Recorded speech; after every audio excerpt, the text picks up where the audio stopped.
Herkese merhabalar, ben Huri. Huri Metek Mutfak'ta mutfağıma hoş geldiniz. Zeytinyağlı taze fasulye tarifi hazırlıyorum.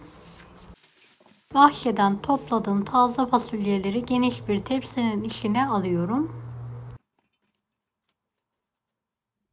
Fasulyelerin baş taraflarını keserek temizliyorum. Kılçıkları varsa da soyalım. Ortadan ikiye keserek hazırlıyorum.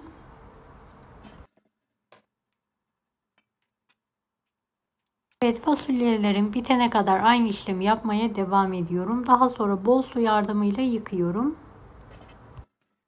4 adet kuru soğanı yemeklik olacak şekilde doğrayalım.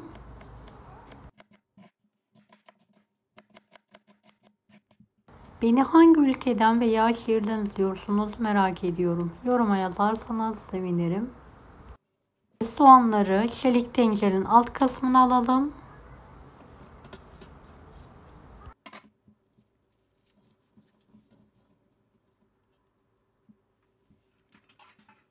Üzerinde yıkadığım taze fasulyeleri alıyorum.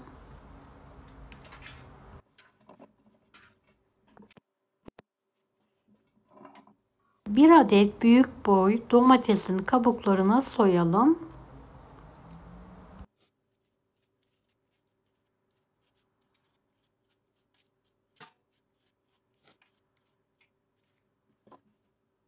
Domatesleri minik küpler halinde doğrayalım.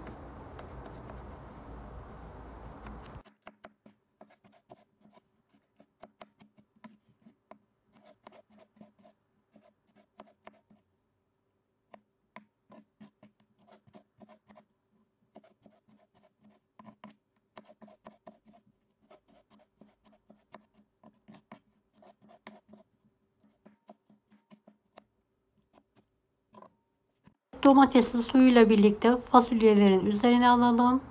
3 yemek kaşığı dolusu da domates suyu alalım. Bolca zeytinyağı gezdirelim.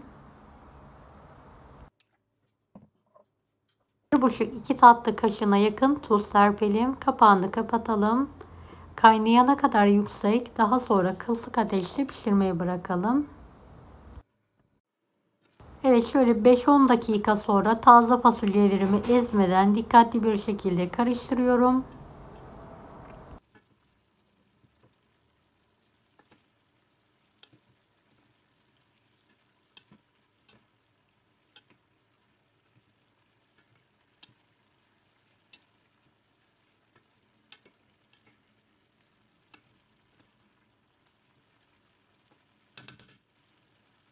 Kapağını kapatarak orta ateşte pişirmeye bırakıyorum. Evet, kontrol ediyorum. Taze fasulyelerim pişmiş. Altını hemen kapatarak biraz soğumaya bırakıyorum.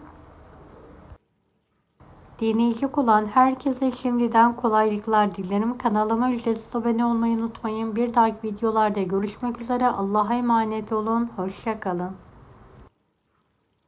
Daha farklı tarifler için bunları da izlemeyi unutmayınız.